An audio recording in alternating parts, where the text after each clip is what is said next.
Aite busiama me na wase na me ma akwa banfam na Ashanti Media so adaro ma like video na share mo bi fufuro na ono nso enya bi entumi enhwe na ohun nsem a ekoso ye man kan na mu na ye nyina ye beka ya na anu ada a chese nsuo eyiri fa ye nuanom mo won kran pumpuni mantemu mampanyi John Mahama ekotena helicopter mu na chese osan wie mu na osove niama ekoso no na amanfo atutu bi amane ne yie pa ewosa na mo na otui no nyina ne se dodo na hu ne se enkasa adwuma na okoye no in fact kana armed forces betimi aye di amano free Ghana police service betimi aye se adwuma na in fact ke betimi use drones kra edi asove bibia na nka mampanyi watimi atu ho na mo na in fact kra no yenkansi so mampanyi so kase onim the situation about flood ekoso wankram puni mantemu na chese sebi oye kontomponi esanse June 3rd crampo no de ekoso no na yempupu ye chese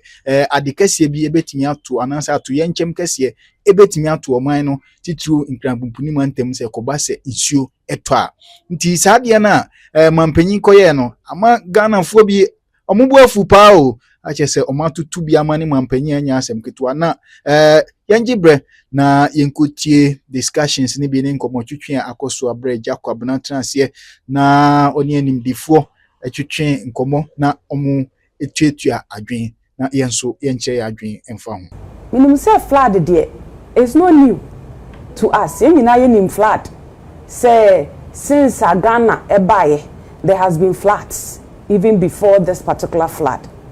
But we are critical observation of floods and how devastating it has been over the years, sir.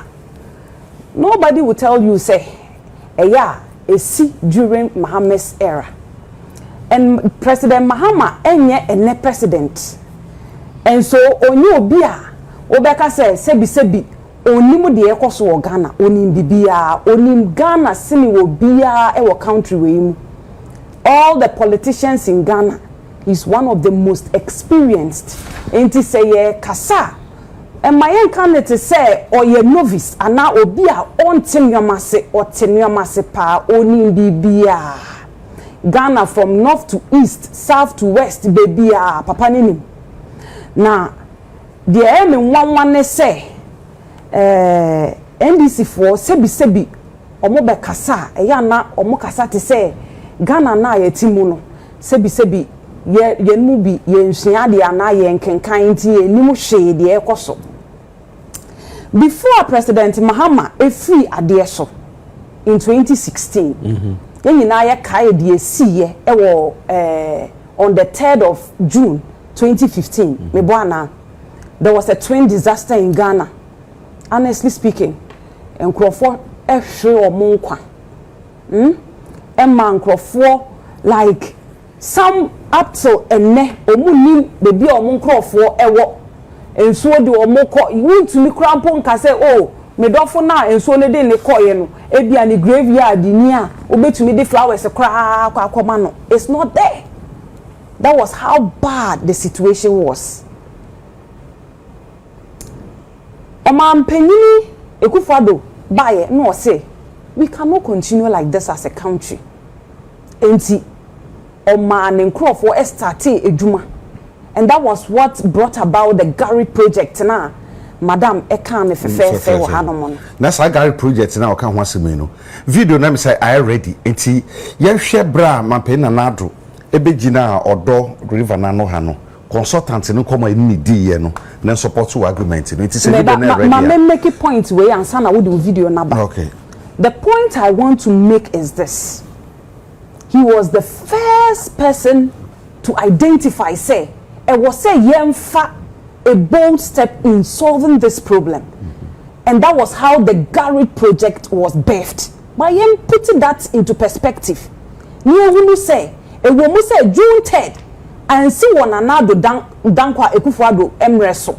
But oba yebedi adie, who said there is a need, say, yen make monies available to solve this issue. Okay. And that was what birthed the Gary project. Yes, it's a Gary the one some near. Okay. It is a Gary project, you know. The first time you who was some ye pa ye bra, my penny the then na penina nado ene for secure money for the project. It's on by no the omoka sanka e ba ye no na pese ye hwe na tumi support we ni place we video ni hwe.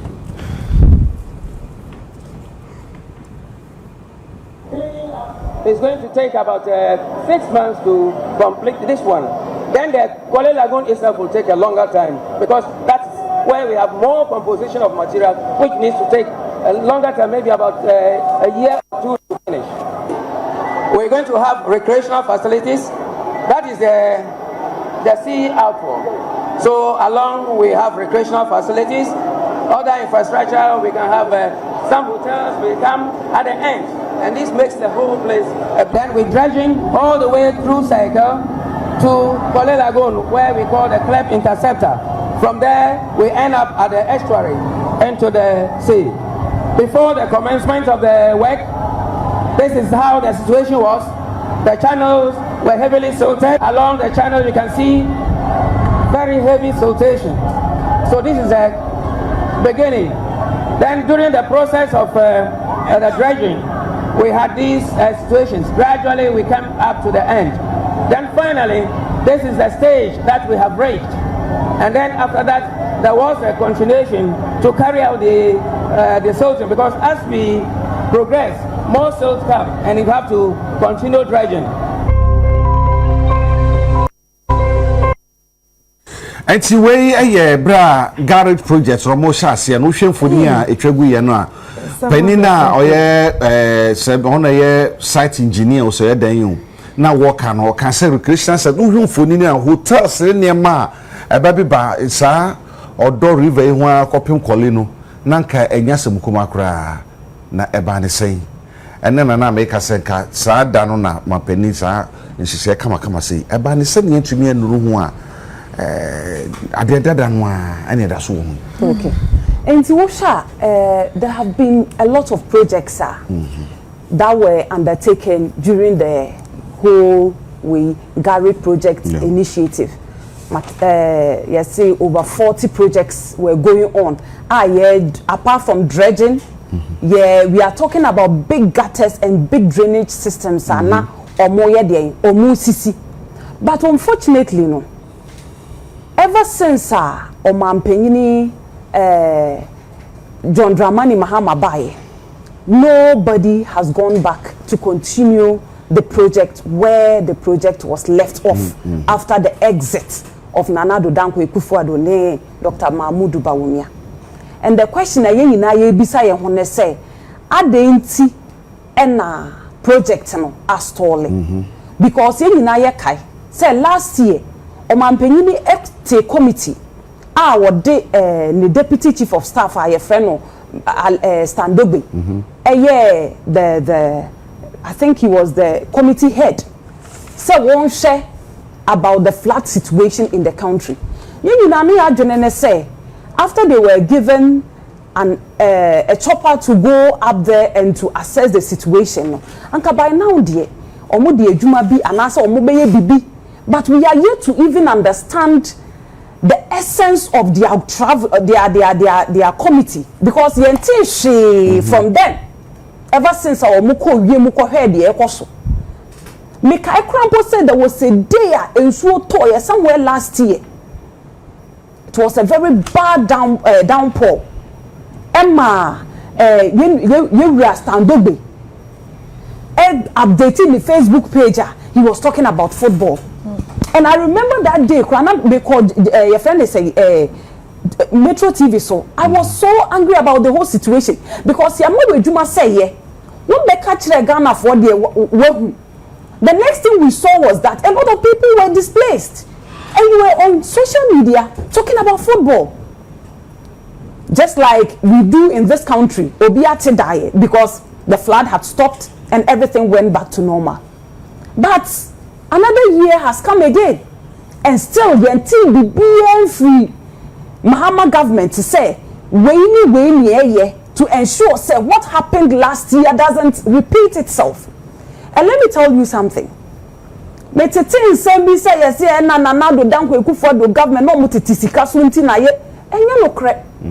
Bank aba e de asema betu ja say and tisa enyeme bi wo wa the present finance minister they are to akwemwa emwa, and that is the main reason why they are not releasing those funds. Why are we not telling the people of Ghana the truth? They come crunch omo say enyeme bi wo wa ye as government. Let's take that bold winning and tell the people the truth. Say yeah mistake anke you tutu enyeme yi a anke sike nka aba ama contractors are called back to the site to continue with the work. But you didn't crunch nkrofo ni ye twantro na ya sanso afa helicopter kosoro. Dr. Mahmoud Bawumia eko nkrofo fie eko empathize with them no.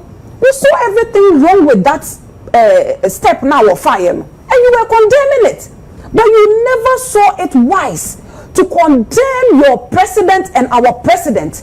Say adeni see no wa tu akoyem anka bra from where na be hwe de ekoswe apart from say na stand up be kosoro no ene no de baye ah wo so sorry ye wa kosoro last year na stand up be ene no wie mu no de no de baye wo so sorry this year na wo tu anamo kosoro ho no de na wo so de ba. Dr. Mahmoud Bawumia e bank of e kontrofo fie no. Do you know what that does to people?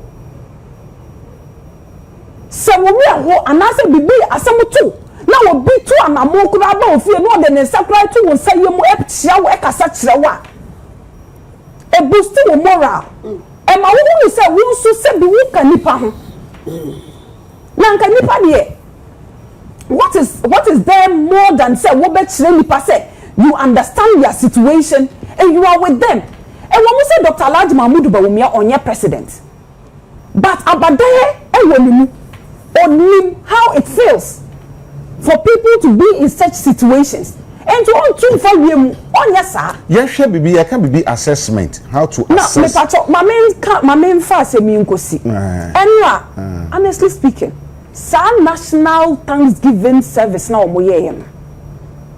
Unfortunately for the people, they didn't read the room. People are condemning the whole thing. Why are you wearing white? And a room, you have to wear white. Knowing fully well that we are still taking dead bodies from waterways. As we are speaking right now. And that's so should share our loved ones. Okay, but now we do so and what we have at the council. Yes, sure, bibi ya can say bibi assessment, how to assess a situation. For instance, galamsey here ekoswe.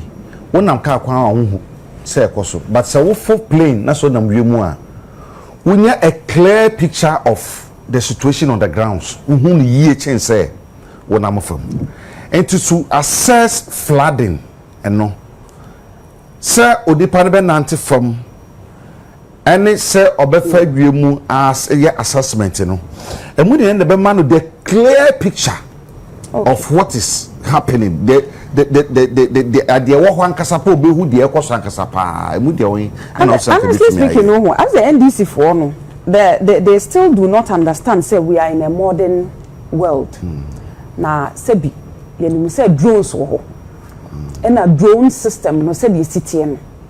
Ebetumi akowiem akotwitwa samfoni nyina na omopeso omunhunu.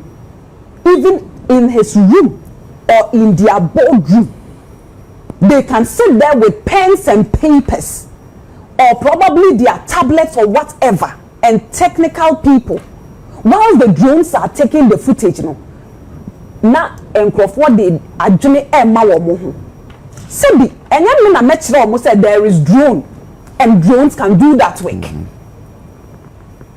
What you say? It is a political party be e buy e ka kire ye say drone delivery system na ye deliver medicines no. It's a misplaced priority. I'm not going to be surprised that they will be telling us that they have to be on the air to see what is going on, because it's like they are not in touch and they are not really like in tune with technology. Papa, they say they made a mess out of themselves in this particular flood situation, because this is not the first time we are faced with flood. And so we were looking, saying, they were up their game. Omo di bibi fufuro beto akwan. Mo buy 2 solid years ni. almost 2 solid years ni oh say 1.5 year there ya twemko ana me boy 1.5 years 1.5 yes ye ko 2 no anka by now the anka Gary project any dey see last year anka at least nka mo hwe de mo be ya mo betumi aye de ene nyama tutu akwan Gary no mo ye but we put a hold to it Gary project no mo ye duru hifa because 2019 2020 2021 the fan say 2020 21 22 23 24 at least by 5 years so 5 years no ma to say achimota ho no mo baby ya ye big gutters e wo ho no mo N1 road is for him for flood you I know but that's why it's so mo ye eduma no they haven't finished the work what you say they haven't finished the work. That is why they have to continue. 5 years. Yeah, can't say what they did or where they have gotten to is enough to solve the issue. We are saying that there is need for them to continue. Let's not belittle the conversation on this particular platform. Let's not make it about MPP NDC. Let's make it about the fact that but let's make it about the fact that some people are sleeping on the job for 1 and 6 months. What are you doing to add on to the work that they have already done? That's the question we should be asking ourselves. And only Messiah. Okay. Say you secure your funding. But because of a new NDC for INT, funds World Bank for say yam for sikane mamubu. And let's start doing the right thing. What you say? Let's start doing the right thing. Okay. And just like what kind you know, say World Bank aba bontenso aba be kanu krena chire say some things are finance ministry ne ye yentina sikanin to be back for them to continue. What we should be doing right now is to be asking the government to start doing the right thing. Okay. Send you be ya ye sika na ya de ya continue project no. Alright. Na sa blame game no. Maybe men person may blame game too much, but they may ne say make no crime no actually NDC for say they are sleeping on the job and that they should wake up. Na nkrofo ogugu okay obatan yo ko wo ye say 1 month ni nyame agenekra every ne same all because of say ye tutu ye nuama ma who babies that they have to put on top of buildings. It's sad. All right. Efia mu wie na say bia wo reba bibia ma che 2 minutes bi na mo de aye efia ye hwe enye ebredi kan. I remember July 6 1996 almost 30 years nie enso kase bi etoy that day na me ko dum ko no fin se enso ni bi no after 30 years na fe na bia san ato. Yes. Almost the whole of Ghana July 6 1996 me kai pa namti STC one me ko Kumasi na matwa so ko dum kwa yahwe ade na ewo ho anyi se enim se wo eni ho ewo ho na obi eba na wabeka ne de na okọ obi eba na wabeka ne de na okọ obi eba na wabeka ne de na okọ se yahwe sa garden se hye ya betuma ka se eno ene ade ba ko a ebetuma gina so aka se enhye bi anka betuma abo yie pa sika na ewo sa garden project ni mu no is about $350 million. Yeah. Na 37%. According to reports no na ya disburse emu 40%. 40%. Amanaka 60%. Okay. Enti sa $350 million no emu 137.6 na ya se ya de aye adwuma. Ni emi say 138 million dollars.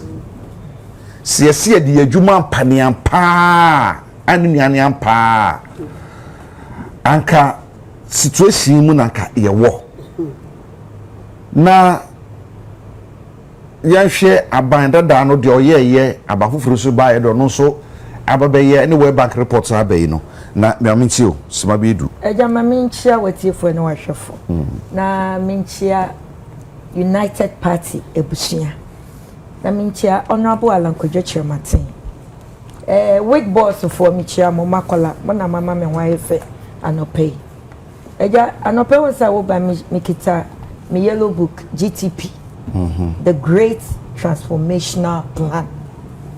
Our Honorable Alankojo Chamatin Echichiriye. Now the reason why I'm at the buy, na me ka say, ye beka the new Ghana na ya papa president eka ho asem. Na nka ya cheche tiefo ekwan ya ye be fa so a ye be ye the new Ghana, no, whether it is possible or it is not possible.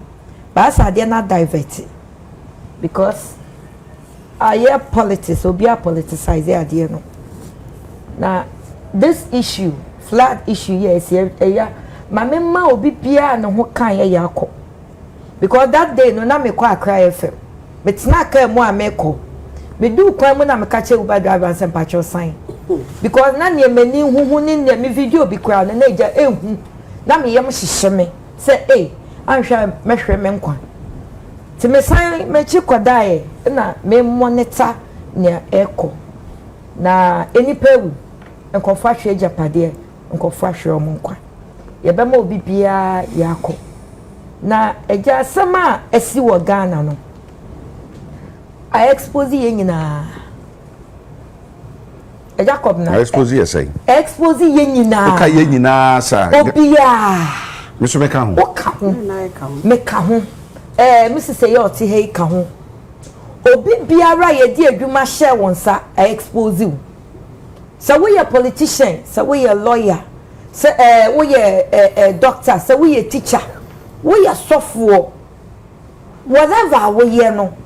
This asema eja esino I expose you. So we hear we do my ye, so one ye I expose you. Because yeah, the new Ghana na ya papa kano. So you bet to me aya how ye share your kwala ade school. Your curriculum na te saying. Ye to me try my dear ma mo ye law abiding ana. Ye to me try my dear no mo ye patriotism ana. Ye to me try my dear mo to me cultivate habit to be towards work. E mo hu say me ya dear we anya. Asotwe wo ho ma me ana.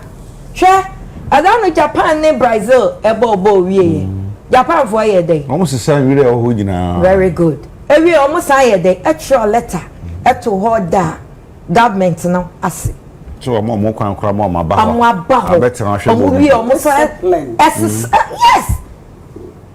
Ade ye dia sha omo ase from collaborate so we ya photo ha ye ni say ya the discipline no ahye no mu inti omo mremu no yes ukọ baby kra na exhibit we ya like leave the place more than as it was. And no na da no mo ye no Japan mremu no u adwuma ma u hra ye be yi wadi. Hey. And oh yes. Nature yes, because ram is infectious. It's ram obemo obi ahram na obi ania. It is bra. And some na no muntwam. And it is ram no. E discipline. One bra that's nasi. Dabi ram bi anya bre. Dabi. We yare a embe dwuma. Enti wo ram.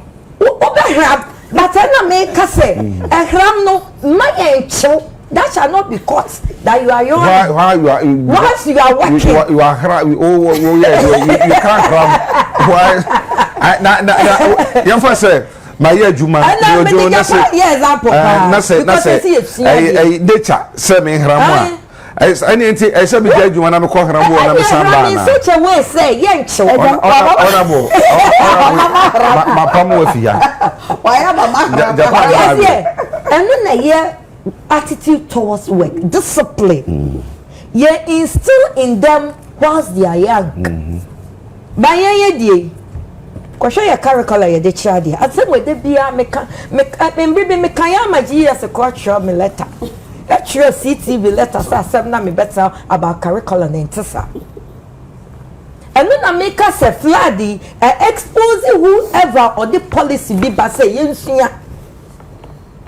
ni enfeni enfamwa bra because you say na you go school your booklet kit will be a trail so catese for boys and girls exactly until you the mount working kind until me miti we ade bibiro ha mitumi nye Exactly. Se mo fie kura na se me no mu so wi a. Exactly.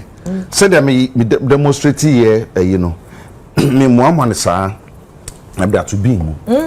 Me to fan to am. Because what's here? Yeah, they show. It's we say some of our enome bia yesua say na papa Mahmoud Baumia cause when the fundamentals are weak the exchange rate will our fundamentals na ye dey check enkwala na se e weak yan check kwala na say no be patriotism say I'm dying for my country adie we me say na me sema me ho me sema me mind yan check kwala no mo nya law abiding say eye se me di mra so me ndi so a eso asotwe wo ho punishment wo ho nti nkwala ni benyi no be ye politician ye de ansabo sika ni because when him say accountability at the end of the day you be to charge me party be ko demonstration kwa kwatena form esu ni e to charge me na ma fa me hu the fundamentals are weak and then honorable Alankojo chairman ti achichiri wo book yi mu page 82 our attitude towards work how we be patriotism and now ya me say ya papa John Dramani Mahama say we have to build a new Ghana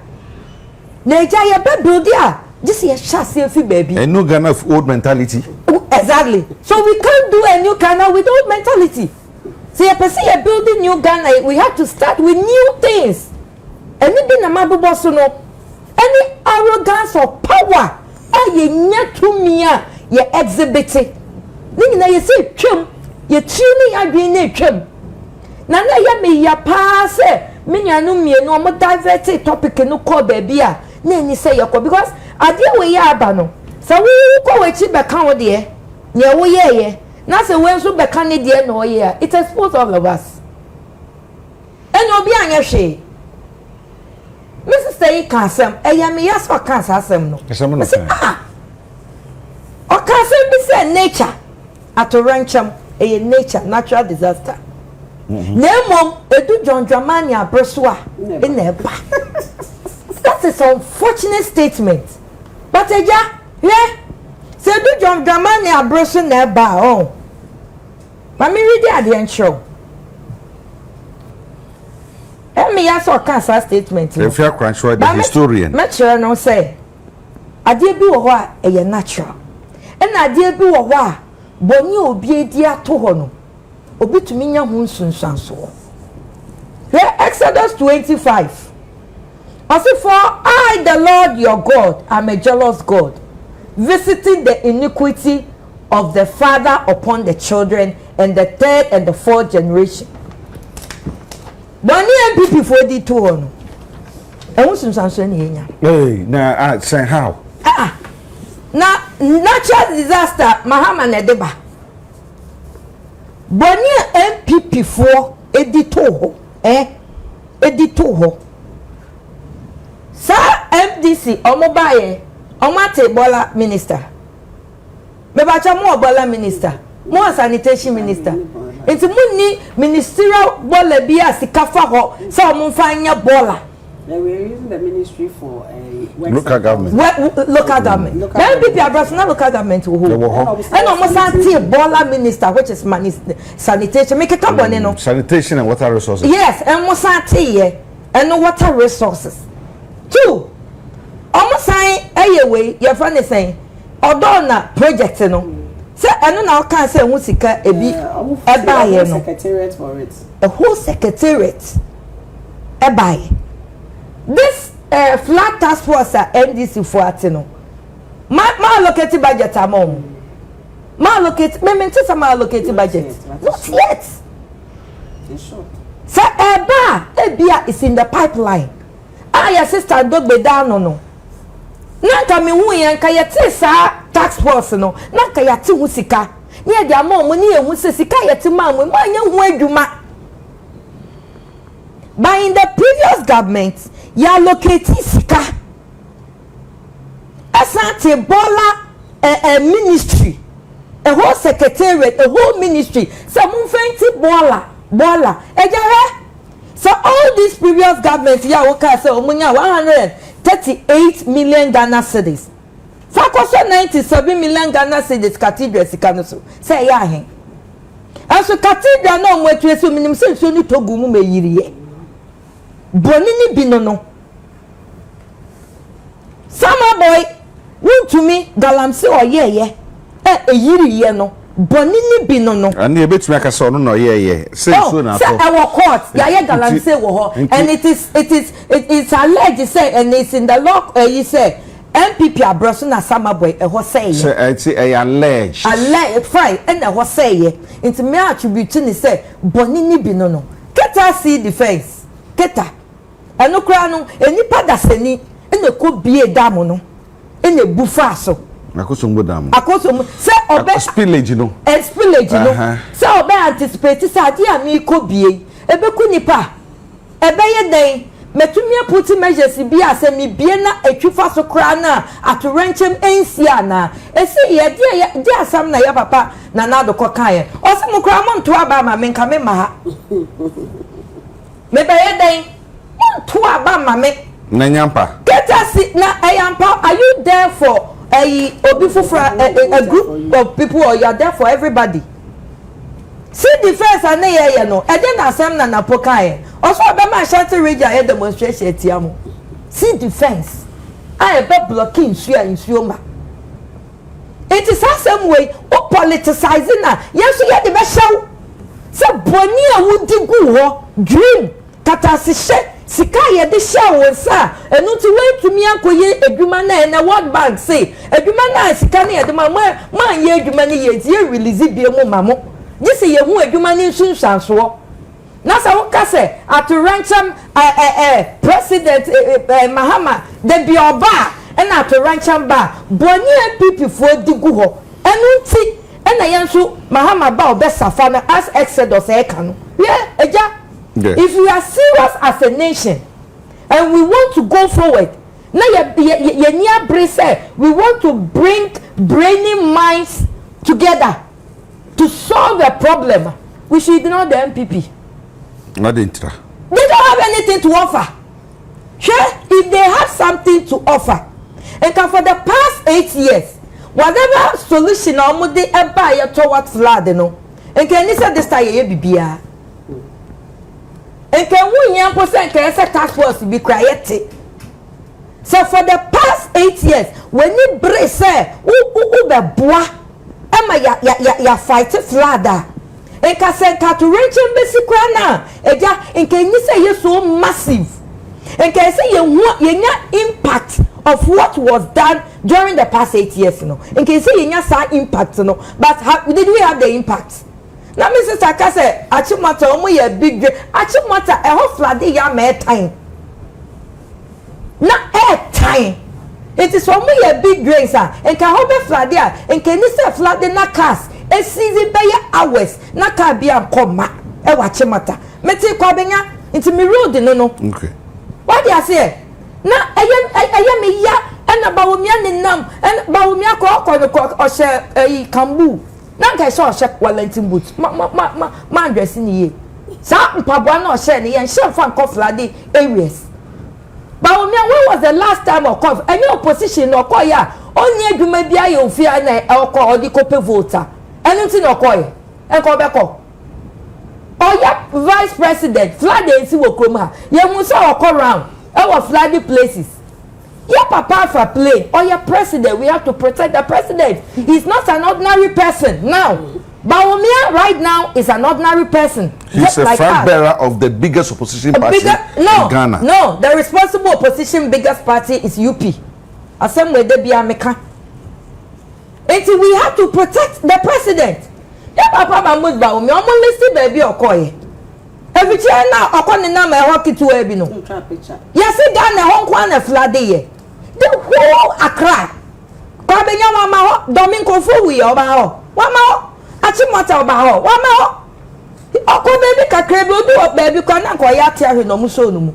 Ten the from wetru. Afo enti na me sim paboa na o hye ni. He used the wrong tool for the job. When you see the right tool. Enti aya mamu mayem kan sembi. So I say they score points hammer. You bring the solution to the table.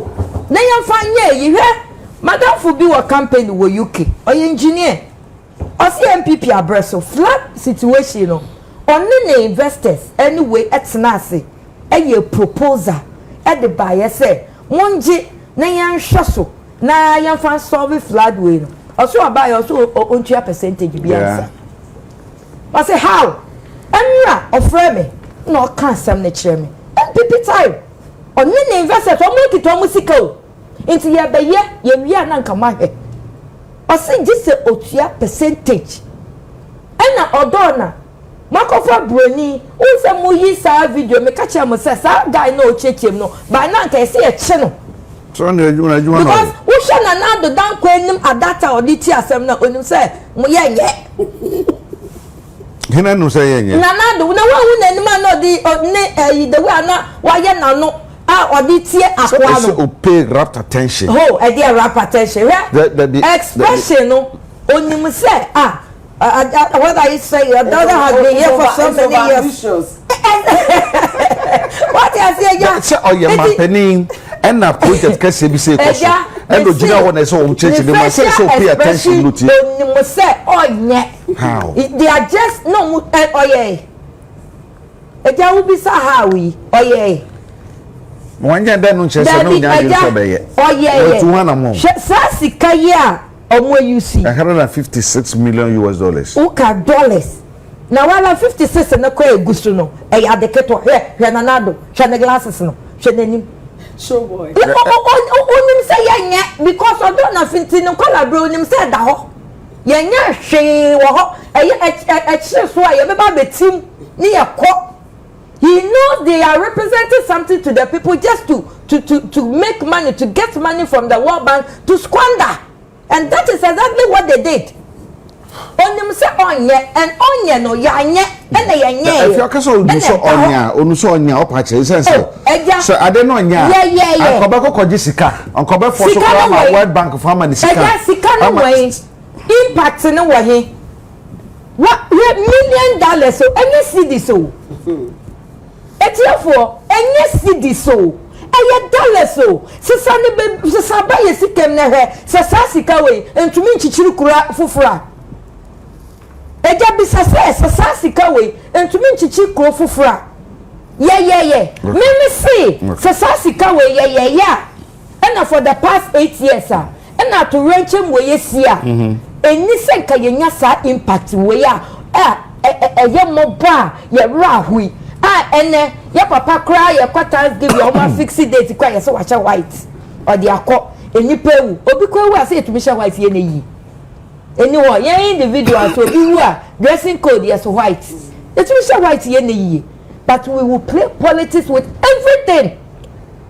Time I hear brain minds to talk about serious things that is where everybody or person will pay to me or pay power and they hear politics and I make say Ghana for your near break na say a person solve situation you call your name we should ignore the NPP as a political party we should ignore them because they want to score political point where there is no political point to score and they bitch me I made them catch Ghana for because near Esino Ghanaians are not angry enough with the NPP.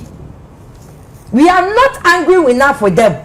And you say you bufu omo pa because $100 and something million and you see kaketwa we have to be proud of it to say ashiegu eko we should be proud of it. Then we come and sit here and we say just something to brush it off. We will not brush it off. By now, and go for head rule on this particular thing. And then I am me DNDC for mo ya no. And that is why I NDC for much now mo ya and unti MPP nya no kasa. And by now they should sit down because disaster esino omo problem omo party disaster na so sin disaster esina say ya. Anka ese omo concentrate here no omo solve no omo di omo hu sie say ye di boni o ya ye Ghana for boni ye nkwa kasa na ye hu meye hibiem eti ye siesie ye fie ye ekosu disaster ni atoranche ma ato ye fie no ye siesie ansa na boni a ye di ye no yakoka bi na ye hu abaye time ba da bi o okay omunye o aso boni omudi ye no na ye nya hu sunsanso ba me sister no onu hu e no but the question John Dramani Mahama the real say nature we can't control nature because sabi a crocodile my advance go to me flood but to some extent it is best politics in the say yeah for measures in tone because who the bow you see the best young ya kasima miensa na about nondu nti obe 20 minutes to treat 2 topics nti ye be ye nkakran serebe ya obi abetumi enya bi na ya kasa kakransa na ya soro so eja mami 1 minute pe na that's a show time no na me person me can say we show time your media houses especially national television station your core mandates and our objective is to educate and to inform. And see a bet na na kasa na ye to me and share the people of Ghana na ye koso mind ma. They be asani a my sister no all kano. Na say ye too futuro egu Ghana for any sort. We the mesro. Me pese my sister ote me sabe nkumusho. Me man information kakra. Na me tika ka say yakoye mba yakoya bad time. It shouldn't just be political representatives. And you say ye na yetimi chire adwen a beboa ma o man ye ya den akone. Miniaba from the year 2019 to 2024 Garrett project here ye kan ho asem. The total amount of money and I said loan funds are buying etimi secure from World Bank no 350 million US dollars.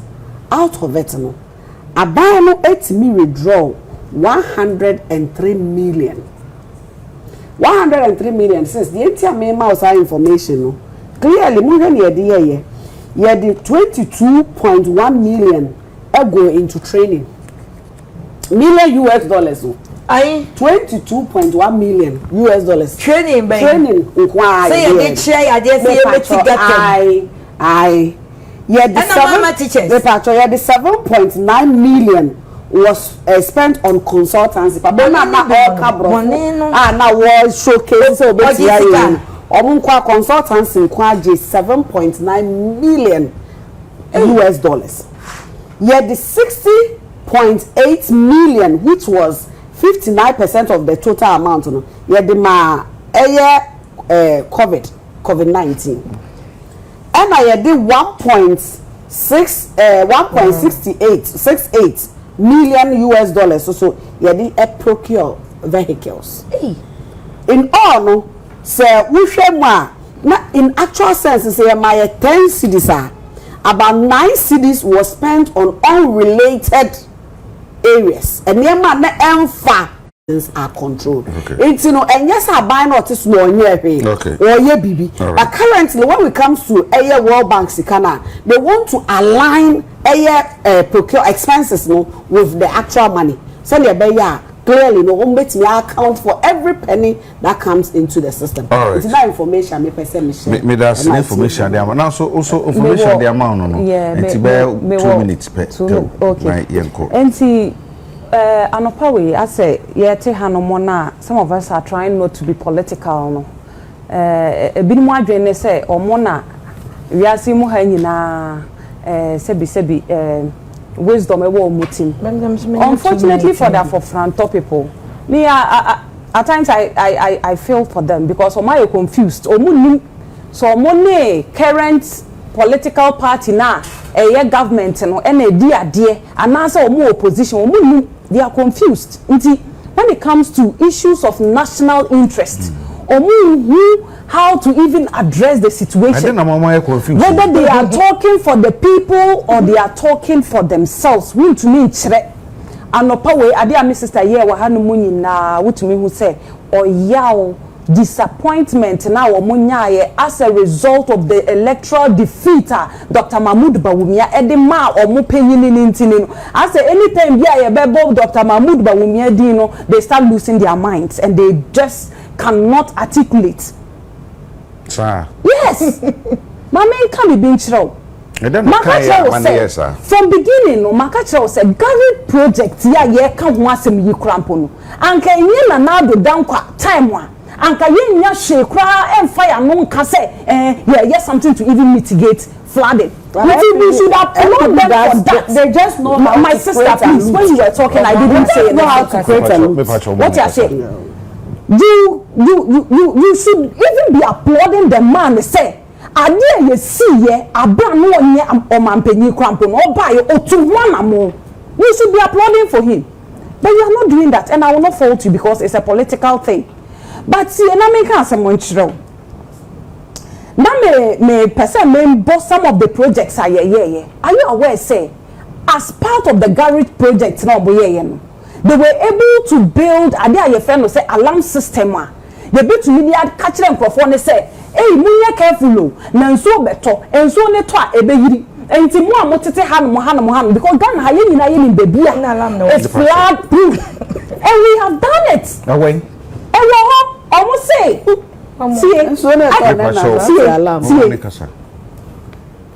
almost say flood early warning system equipment procured and installed in June 2024. Safe havens. I cannot give you the location, but it is that you can call GMET or how the Ghana Meteorological Force. They have that system in place. What's a bro alarm? Yes. And it's a system who blew alarm. So what happened? We are asking the government say we installed the system. What happened to that system? Install my brother, let's not be mischievous this morning. We want to be some say where is it exactly? Information say it has been installed. Why are you saying it? I'm saying it because it has been done. We want to verify. That is why you have to verify. You can contact GMET. Ghana Meteorological Force. The meaning to be contacted. I have given you the information, and if you need verification, it is now on you to verify that information. Who say mona mokoto fidie no and am install? Yes, alarm system. Alarm system and am mokoto na install. Everybody ready actually. Yes. Say so ba pan so ba o. Na see you. Mona mo install there na mo install wo hefa. And I say ya installing wo Ghana ha. Say baby potting they meet me today. Until mama makacha say you can contact GMET. Bisa wo mo say you say Ghana they are installing a system to make sure say a heads up when there's going to be a flood. You should be doing the confirmation. And you may confirm. Okay, but I have given you the information. The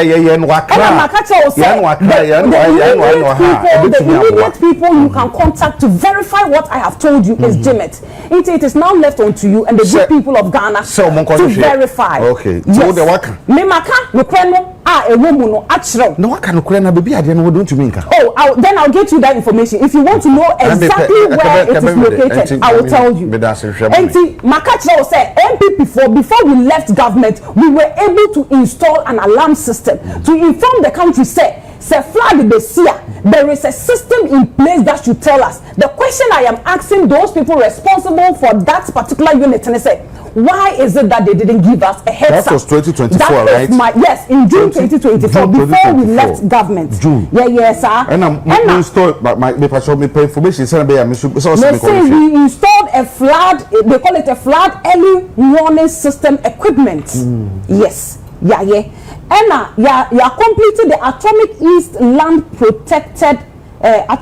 Land protected from encroachers. Atomic East Land, I would say there's a land there. They are protecting it from encroachers. Of course, a wetland. And they were able to protect those wetlands. No, I must say the Odo River, it saw some dredging. There was continuous dredging ever since our MPP was so. But they free about so as a major dredging of the Odo River. Okay. And now the Achimota, Abofu, South Kaneshi, Dr. Busia Highway, and Nima Paloma Odona drains contracts, they were all signed and handed over. And see, all this information is there for us to go and verify. And now, as someone making, it is there. You will pay information, they say, will verify. You can go and verify. But said there will be some say, where exactly is that system? They meet me now exactly where it is. But I can tell you who can give us that answer. and na me ka cho say meteorological for no omo betumi a share baby potting ye this sa equipment no but there is an equipment that is set aside or put in place to ensure say bibi sa besia dem boy amane enti me question am me bi sa ban na no pa we ni say sa system na ye procure ye no what happened to that system a woman to me anka hwe ankyere me ba enti na nkomo na me den say musi mo procure my install a wo ka ho asem which is ade no moye enti say ade no dia ye to machine we ene ediko si ha a eye adwuma ansa ne kokko 2024 and I'm install machine in 2024. Enti alarm system a bit me aboya me hu say so ba na say so to na bibi etisa. Enti sa machine e di si ha. Mumisa na ye adwuma. Aba we ba no machine e si ha no.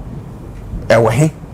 Na ke atumi agina so de di enkomo no but me say ya brain nti no. Eja me 2 minutes. Me 30 seconds pa short 30 seconds. Me refias 2 minutes me am sorry. Wow. Nti. Sa project here ye kan I told you say project no MDC for buy astoli because finance ministry no omo ye enema bi omo antutu ni ye ni nti and na World Bank they are not releasing the remaining funds. Okay. And I make a will say the work is in phases and to say yeah some phase I could do time beer and was a musumonya de mumra na mun continue the work to see the completion of this particular work.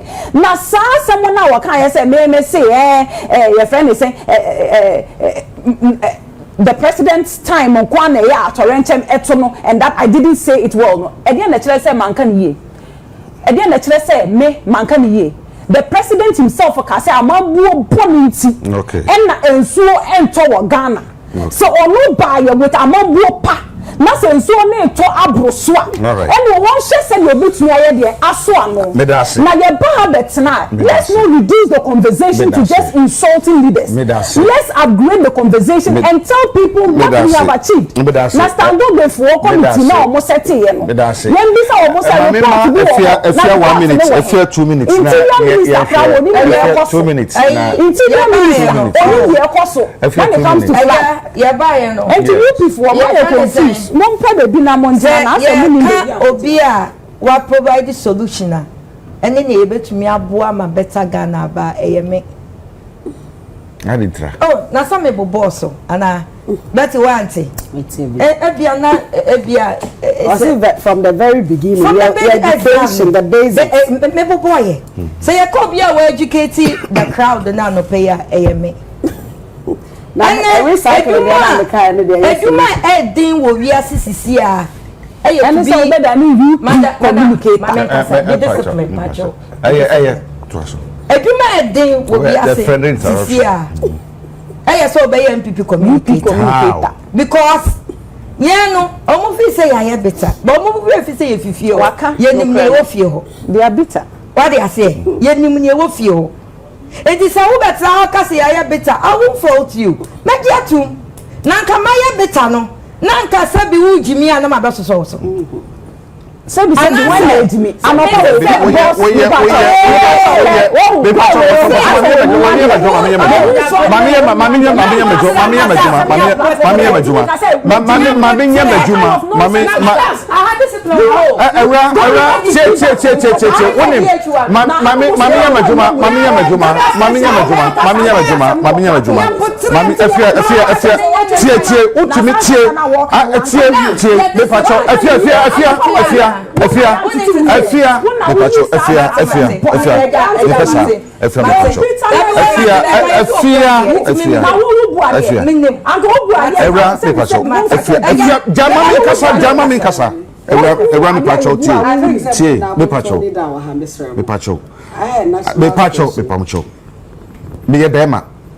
Nti am pese bedu baby a se me ye bibia obi tinto baka se ba me bulima nti na ma ye din won dem but misram se bibi ba me na me moderator so bi ka se bi na saso na ka na nya sam we so ka it is my responsibility se ma do nipa na attention akọ so say asema se okan enkoye se wo ka bibi na se nya misro se se wo jimi a before say akankasa emudu sabe ne beto no depend free ho Makani ye kra. Makani ye kra. Machia sign. Eja. It is a maya betay.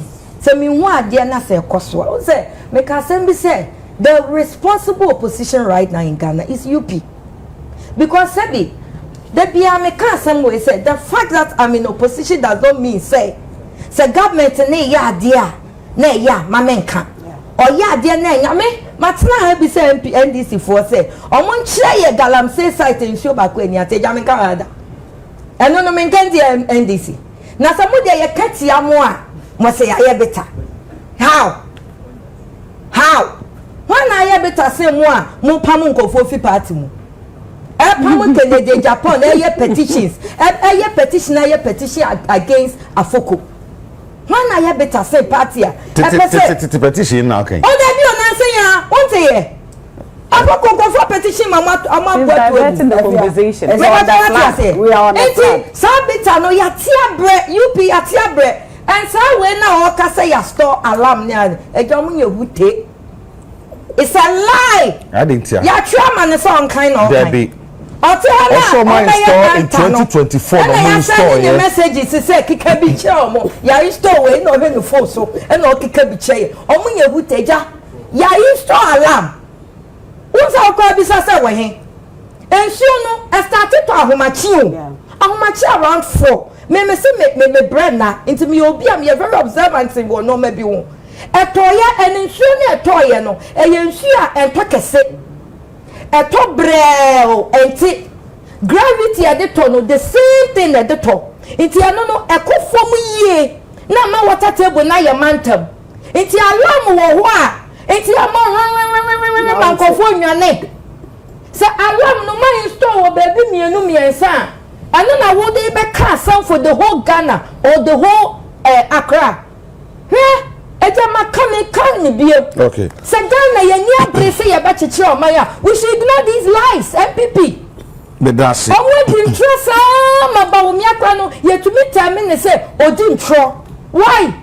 I don't know why. That's it. That's it. Ma misuse no. And I will be that's it. Yeah, baby, be shy. Young Jin too. Because there is nothing to show. That's it. Why not she? It is what the nearby. To me, that's it. That's it. Some of the solution, but border. For solution, Skytrain away. Skytrain, almost all my way. Skytrain.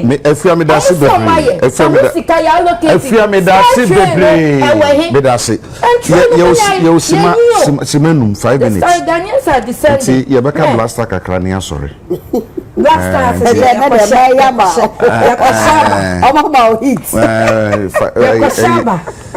Mama Mao, alarm. Last time about Saturday. The young shed, yeah.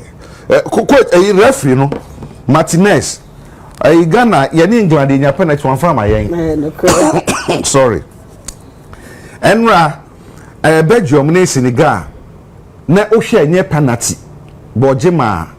Belgium former modi using guy film which amount for so the same referee no my friend Martinez or your auntie Africa it's sima mienu na but Saturday then the Ghana is say your name Colombia for so many dem pa you say then this year na it will be kunim sima be me answer sorry yo emze eja World Cup here cost video bi kan asem baby na nka leader so ni exactly na ade fi ho aba me kai pass yesterday fundraising lunch for the senior national team Black Star na Ghana for be brave one more twetwe ho kakra so obi kra to social media say sika no ye fa nko boa NC hospitals na ye nko ye other projects instead of say they be kwa support football but then no through the support of the technical team, GFA, Ministry of Sports and National Recreation, any edumadin ayankasa team no players no I exhibiting no, and almost me every group stage accord the round of 32. Yes so yet me di and say say ye can who be near wadia we. So far no se would see publications are call around here BBC crab about because the game between England and Ghana was one of their highlights. They had over 15 million people watching that particular game. Now, my issue who say your boys no, and I say your players no, one more exhibited talent, papa. As at Endra yesterday, news I picky and they say FIFA ranking and our rating. Goalkeeper Benjamin Asare has been rated as the 5th best goalkeeper in this World Cup.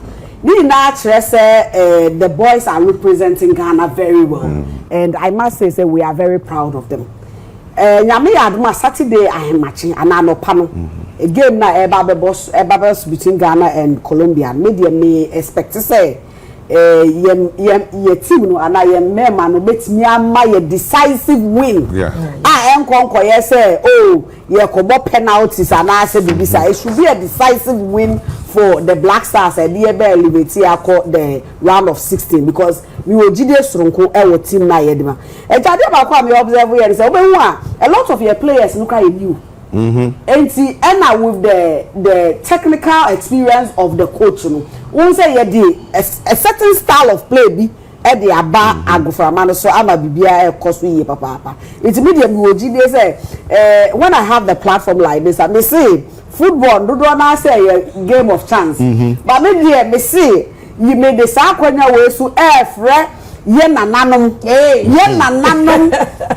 Dr. Kwame Nkrumah yes Antoine your spiritual fathers yankasa your chief imam ya sofo ene obi biara okod kotodwe ni ma na ogu ni nsa ebetimi di Ghana because unim bibi bia wiase obi adodo na ni wo ho no aya na osefo do so episode 0 nti say yetimi di mpaibo so ye den etai your team and I think that it is the only field that who NDC who MPP na who UP it is an area e dig Ghana for hina e boom until let's continue to join hands na no mo cap na oh everyone so say omo we na ye de hyamu cap no de I kaka so we say me boss ko feed there that so make catch up there cap no de but yetimi ko do semi finals grandpa me say Ghana for yetimi de ensa boy your chest say yetumi aye bibi papa at this moment you know on behalf of government on behalf of my political party I want to wish the senior national team the Black Stars all the best. They say go there, go and bring us gold because this is the Gold Coast we all know. Thank you very much for your obi say tell man okay we making can actually I'm Black Stars women that 130 we be hwe fie and I be kotena baby okay so the last time because here your friend was say Accra Mall. Okay. It was great. It was great. Mesa different location akotena. Okay. The last time Dr. Alhaji Mahmoud Bawumia Eco campus spended the time with the students. Okay. And honestly speaking, you could see the joy in the faces of these students. It was a leadership there. Oh yeah, dia mankrofo ben. Mankrofo hunu say omo betumi ayede you shouldn't be superior. What you say and lord yourself over the people and papa all the time what try say humility of anekwa and meaning said this time around on so maybe or best uncle baby fufro and of course to continue to engage people. All right. But Black Stars for dear me I my support is for them 100% any day any time. I don't see I don't see any wrong with them. Honestly speaking, I think the kind of attention I did my Black Stars and okay for the same thing in Fama and man. It's very important. I'm happy to it's very, very important because a nation that is made up of more than 50% women. It was say fire new co a man who any omujuma or moody. Emma a man who come or here because that is what will make the nation move forward. Okay. Now, some back could be swa. It was a main chat. It has to do with Agenda 111 project. Now, yeah, to Galamsey, very close to that project. It was part of our discussions. And very close to that project. Yeah, to me and discussion. Okay. My way, I say over misbehave. Okay. And it appears as though we don't have leaders. Okay. And sadly, no dear was say yenshani si ho kwan. Me that's it. Can't flood you want some na any galam say you want some no. It's not like we don't have a leader. We have a leader. Okay. We have a president. Okay. Inti papa, ye power chow. For na isifem. Okay. Ma dear was say like a juma was say yenye na emwa Ghana for no. Yenye sa ejuma no. Said ye be ya anytime be be ba betina ha no be bie ya no aka asem no. Yen ka asem no with a lot of confidence. Okay. I'm power. I'm full of confidence and happiness because MPP Resona reference say ye dey Garrett e buy and you must say you continue with the project and a lot of benefits every brain. Because you put in the meeting and move now.